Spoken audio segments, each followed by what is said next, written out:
23세 합격을 하고 아니 저도 최연장자임에도 불구하고 사실 막 크게 어려운 건 없었고 어떻게 그 뭐라고요? 잠깐만.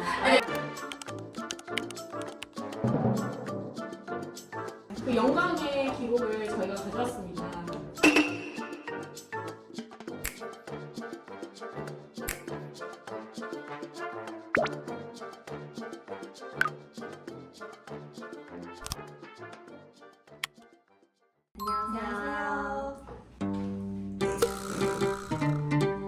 소녀급제 채널입니다. 처음 인사드립니다. 네, 우리 모두 소녀급제 인생의 황금기가 있었다. 네, 이런 컨셉으로 저희가 인사를 드리게 됐는데요. 저희가 지금 몇 번째 촬영이죠? 여러 번 시행착오 끝에 이렇게 또 인사를 드리게 됐습니다. 일단 저희 소개를 간략하게 드리면 저희 3명 모두 다 사법시험에 합격한 여성 변호사들이고요. 그리고 좀 특이점은 저희 채널 소녀급제처럼 상당히 어린 나이에 어려운 시험을 합격한 친구들이 3명 같이 같은 법무법인에 모여 있어요. 제가 최연장자로서 먼저 설명을 드리면 제가 여기서 제일 최연장자인데도 불구하고 제가 만 24세에 시험을 합격을 했는데요. 근데 진짜 어렵다. 이 두 분은 어떠신지 한번 자기 자랑 해볼까요? 저는 이제 만 23세에 합격을 했고요. 네, 그리고 그 뒤는 비슷합니다. 연수원 나와서 지금 이렇게 살고 있습니다. 서바이브의 느낌이네요. 그렇습니다. 우리 지금 다 같이 생존하자고 지금 유튜브 하는 거 아니에요? 살아보려고? 리브 아니고 서바이브. 이변은 어떠십니까? 저도 만 23세 때 시험을 붙었고요. 제가 이제 다들 그렇긴 하시지만 저희가 대학교 재학 중에 사실 시험을 붙은 거기 때문에 두 학기를 더 다녀야 졸업을 할 수 있었고, 그래서 이제 사법연수원을 바로 입수하는 게 아니라 1년 미루고 제가 좀 공부를 잘해가지고 조기 졸업을 해가지고 이제 한 학기만 더 다니고 여름 졸업을 했고요. 그리고 이제 연수원을 2년 동안 다니고 부티크 로펌에 가서 저는 거기서 한 5년 일했던 것 같아요. 오래 일하셨네요. 5년 정도 계속 이제 워낙 좋은 변호사님들이 같이 계셨어가지고 5년 정도 일을 하고, 그 다음에 이제 또 약간 스타트업에 가서 한 5년 정도 또 일을 하고, 그렇게 한 10년 정도 따박따박 월급 받는 안정적인 생활을 하다가 10년을 채우고 나와서 여러분들과 소녀급제를 만나게 됐네요. 23세에 합격을 하고 그 뒤에 제가 학교가 남았더라고요. 왜냐하면 저는 이제 사실을 붙지 못하면 살 수 없다. 사생결단. 사생결단의 각오로 임했기 때문에 취직을 해야 되잖아요. 근데 고시 공부를 하기 위해서 저는 공부를 좀 못했어요. 그래서 학점을 버렸어요. 재수강을 하려고 이제 남은 학기 동안 좀 학교를 다녔는데, 문제는 그때 남자를 만납니다. 남자를 만나면서 연수원 입소 전에 조언을 했어요. 네, 25살에 결혼을 해가지고 외관상으로는 대학생 때 결혼을 해서 연수원 2년, 그 다음에 얘기할 기회가 있을지 모르겠지만 취직이 잘 안 됐어요. 네, 여러 번의 우여곡절 끝에 저는 여의도에서 5년 조금 넘게 일을 했습니다. 금융회사 좀 이직을 하면서 회사 법무팀에 있다가 개업을 해서 원래는 다른 법률사무소에서 일을 하다가 이번에 이렇게 소녀급제를 위해서 법무법인 0으로 0 점잖아요. 저희 모두 소녀급제 0 젊을 때 했다. 네, 그렇게 마무리하겠습니다. 이렇게 연결시켜 잘한다. 저는 사법연수원에 바로 입소를 했고요. 이 두 친구들이랑은 그래서 기수는 한 기수 정도 차이가 나요. 선배님이시죠? 맞아요. 시험은 다 같은 해에 붙었고 이제 1년 더 먼저 입소를 하셨고 저희는 이제 1년 이후에 입소를 했습니다. 근데 멋졌고요. 수료하시고 되게 멋있는 행보를 걸으셨잖아요. 네. 저희와는 네, 조금 다른 행보시긴 하네요. 네. 이후에 저는 국산전담 변호사라고 이제 일반인 분들은 조금 생소하실 수 있기는 한데 준비의 시작. 우리 셋 다 공통점이에요. 저 정말 셋 다 네, 이렇게 셋이 다른 공통점. 친구들이에요. 그래서 이렇게 많이. 자, 그러면 어쨌든 저희가 사실 실제 수업 기간이 몇 년이나 되는지 알 수 있을까요? 저부터 얘기해보자면, 그러니까 사법시험은 이제 역사 속으로 사라지긴 했지만 이제 대부분의 이런 시험이 비슷하긴 한데 1차 시험, 2차 시험, 그리고 3차 면접이 있죠. 1차는 객관식으로 저희가 4과목을 보고 2차는 이제 서술형으로 7과목을 네. 7과목을 보는 형태였고요. 저희 때는 대학교 2학년까지는 그냥 쭉 다니고 학교를 2학년 겨울에 이제 휴학을 해가지고 원래대로면 이제 3학년 1학기에 가야 되는 시기부터 1차 시험을 1년 동안 휴학하면서 1차 시험을 준비해가지고 이제 첫 번째 시험을 바로 합격을 했고 합격하더라도 초시에 붙는 거는 진짜 쉽지 않다 맞아요. 보니까 1차 시험을 보면 2차를 2번 볼 수 있는데 첫 번째는 사실상 그냥 연습하는 약간 그런 느낌. 물론 이때 붙는 정말 천재 같은 친구들 네. 있죠. 그때는 그냥 연습하는 시기라서 이때는 오히려 학교를 다녔고 한 학기를 또 다녔고 그 다음에 다시 1년을 쉬고 이제 두 번 제시를 준비해가지고 그 제시를 합격을 했거든요. 그 순수 공부는 2년 정도 한 것 같아요. 2년이요? 그래서 되게 1차 훌륭하다. 1년, 2차 1년 아닌가요? 맞죠? 우와. 역시 뭐야? 공부법은 그냥 그 표정 이게 보였어요. 저는 일단 사시 공부를 한 계기 자체가 2007년에 성대 앞에 치킨 매니아에서 치킨 뜯다가 뉴스에서 진짜? 로스쿨이 들어온다는 거예요. 아 맞아 2007년에 네, 맞아요. 네. 저희가 1학년으로 딱 들어가자마자 2007년. 네, 저는 공육이니까 공육학번이니까. 그래서 그러면 고시공부 쪽으로 일단 해봐야 되겠다. 그래서 생각은 했는데 이제 본격적으로 한 건 2008년부터 공부를 해서 2009년에 한번 1차를 떨어졌죠. 떨어지고 2010년에 1차를 붙고 2011년에 2차를 붙은 거죠. 그러니까 저는 한 3년 반은 공부를 한 것 같아요. 그래도. 그렇지 않아요?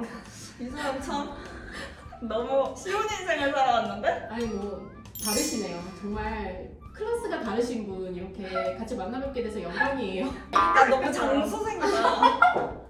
우리 중에 장수생이에요. 나도 비슷한 것 장수생이다. 같은데? 한 3년 반. 아니 근데 저는 사실 사변하고 좀 다르게 법대를 지원하기 전부터 저는 사법시험을 아, 진짜요? 법대로 원래 원래 법조인이 끝내셨구나. 법조인이 생내가 법조인. 그 정도는 아니고 지금 후회하고 있어. 내가 왜 그랬을까? 근데 어쨌든 제 고등학교 친구들도 다 아는데 저는 아예 이 시험을 치기 위해서 법조인이 되기 위해서 법대로 왔었어가지고 저는 약간 그런 생각을 했어요. 법조인이 되려면 사회를 많이 알아야 된다. 사람을 많이 알아야 한다. 맞는 말이죠. 그러니까 사람에 대한 고민이 있어야 된다. 맞아요 그래서 맞아요. 대학교 1, 2, 3학년 때까지는 되게 뭘 많이 했어요. 아르바이트도 하고 과외도 하고 뭐 봉사활동도 다니고 이런 활동들을 되게 많이 하면서 사람들을 알아가야 된다라는 그런 미치 저 마인드가 되게 좋으시네요. 그런 건강한 마인드를 아, 가지고 있어 지금 이렇게 힘들게 살고 아니에요. 어쨌든 그랬어가지고 그랬던 것 같고 음. 신림동에서 1년 있었는데 그거는 뭐 그냥 다음에 한번 풀 수 있으면 풀어보겠지만 아 신림동에도 계셨었어요? 네, 근데 공부를 했다라고 볼 수 없어요. 그때 계속 명탐정 코난 명탐정 아 신림동에서 신림동에서 명상점을 좀 하셨어요? 어울리긴 하네요. 신림동과 명탐정 코난은. 공부를 했다고 볼 수 없고 그래서 제가 이 친구들을 보다 장수했나봐요. 아 우리 중에 명탐정 장수생. 코난 본다고. 아 정말 놀라운 사실을 알게 됐네요. 그래서 신림동 갔다 와서 오히려 학교 아. 고시반에서 본격적으로 어 맞아. 시작했어서. 우리 학교는 학교 고시반이 되게 지원 잘해주셔가지고 되게 좋았어요. 그래서 보여드릴까요? 네, 그 영광의 기록을 저희가 가져왔습니다. 저희 둘만 가져왔거든요. 제일 빨리 붙으신 분은 안 가져왔어요. 쉽게 붙으면 이렇게 아 이거 별게 자격, 아니구나. 중시하지 않은 거야. 진짜 자격증의 무게를 모르시네요. 정말.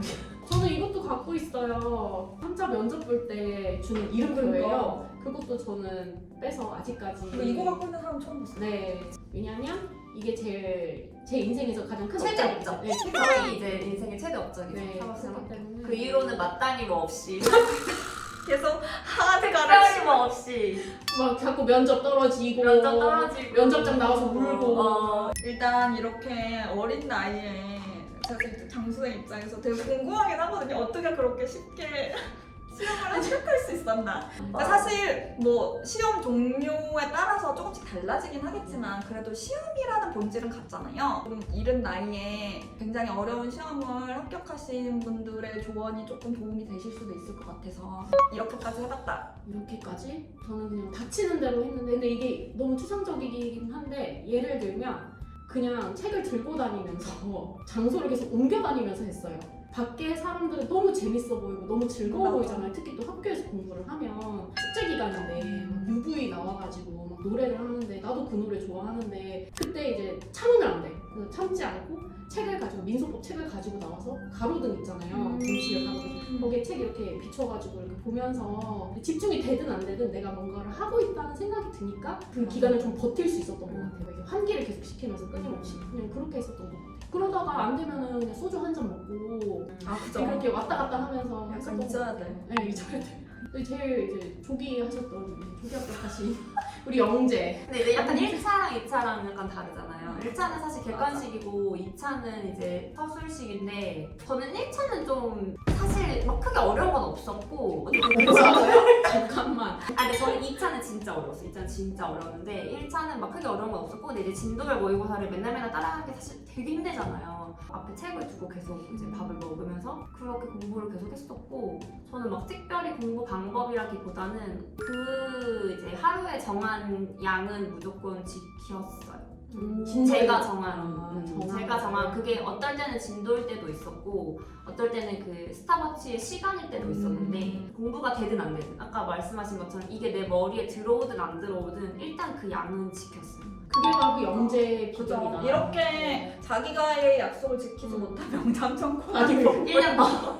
그러니까 시험에서 사실 제일 중요한 거는 유혹을 떨쳐야 돼. 솔직히 말하면 저는 아까 그 반대로 저는 객관식에 되게 약하고 주관식에 그러니까 서술형에 되게 강하거든요. 저도 그러니까 저 솔직히 어. 말씀드리면 1차는 진짜 제가 말씀드린 문 1차 점수표 문 닫고 들어오셨어요. 코팅해서 가지고 다닐 정도로 뭐 문까지는 제 뒤에도 몇 분 닫고 계시는데 같이 닫았어. 아니, 같이 거기에 제가 있는 것 같아요. 아, 거기에 내가 있어. 같이 닫으셔야 같이 힘을 모아서 문을 같이 힘을 닫은 모아서 것 같아요. 네. 닫았기 네. 때문에 저는 오히려 1차 팁을 말씀드릴 수가 없을 것 같아요. 물론 열심히 했죠. 워낙 어려운 시험이니까 합격 자체가 굉장히 어렵기는 한데 근데 지금 너무 공부법이 없어. 네. 아. 비슷하지 않아요? 그 우리 보통 스타벅스 찍으면서 공부하잖아요. 맞아요, 제일 스타벅스. 많이 공부할 때가 몇 시간 찍으셨어요? 저 고백할게. 저는 스타벅스를 찍지 않았어요. 아, 진짜요? 네, 스타벅스 안 찍고 공부했어요. 아니 근데 저는 그 스타벅스가 좀 너무 기술적이라고 생각을 하는 게 진짜 공부에 집중하는 시간에만 스타벅스를 찍으면 막 열 몇 시간 이렇게 나올 수가 없어요. 근데 저는 그 스타벅스나 이런 계획을 맨날 그리고 짜놓고 이걸 지우면서 공부를 했는데 그게 집중이랑은 사실 상관은 없지만 작은 성취가 중요하다고 하잖아요. 근데 이 사실 작은 성취가 수험 기간이 길어지면 매일매일 어떤 성취를 느끼기 쉽지 않거든요. 근데 이제 저는 그거를 매일매일의 목표였고 그거를 이제 어떻게든 하면서 나의 하루의 그 작은 성취를 계속 이어나간 거죠. 자신감을 잃지 않기 위해서. 아니 근데 그 10시간씩이었어요? 매일매일? 목표는 항상 10시간이었어요. 와, 얘기를 종합해보면 결국은 시간 관리 아, 그쵸. 계획을 뭐 각자만의 계획을 세우겠지만 뭐 그렇게 필요 없는 시간을 낭비를 맞아요. 줄인다 그래서 이런 식으로 이제 시간 관리를 잘 하면 합격에 가까워진다 이런 결론이 나올 수 있는 것 같은데 그리고 사실 수험 준비하면서 저는 제일 피해야 될 게 완벽하게 하려고 하는 거인 거거든요. 근데 저는 약간 성격이 그런 성격이라서 예를 들어 만화책을 봐도 이렇게 조그맣게 적혀져 있는 각주까지 다 읽어야 되는 스타일. 왜냐면 내가 놓치는 게 있기 싫으니까. 그 만화책에서도 놓치기 아. 싫어. 정말 대단하시네요. 그렇게 하면 안 된다고. 안 된다고요? 그러니까 공부를 할 때는 약간 완벽한 거를 내려놔야 될 필요가 수험 있거든요. 공부니까. 그래서 시험을 보기 위한 시험을 보는 공부니까. 거잖아요. 확실히 스탑워치나 진도를 정하는 것처럼 뭔가 이렇게 계획이 있으면 말씀드렸다시피 수험 생활에서 제가 가장 맞아요. 적이 맞아요. 유혹이기 때문에 자기와의 싸움에서 지는 거기 때문에 그런 계획을 세우는 건 상당히 도움이 되는 것 같아요. 진짜 그게 제일 최선순위인 것 같고 근데 다만 또 거기에 너무 스트레스 받으시면 안 될 것 같고 오히려 서백처럼 뭐 환기도 약간 시켜주면서 자기 스타일에 맞는 공부법을 찾아가시는 게 제일 중요할 것 같기는 해요. 공부법에 대해서 얘기를 해봤는데 사실 뭐 특별한 공부법은 없었다. 그렇죠. 그래서 그냥 열심히 하는 게 제일 중요한 것 같아요. 그냥 왜냐면 다 똑같은 시간이기 때문에 어쨌든 조금이라도 더 하는 사람이 유리할 수밖에 없으니까. 또 만나요. 또 만나요. 만날 수 있을까? 아 그럼요.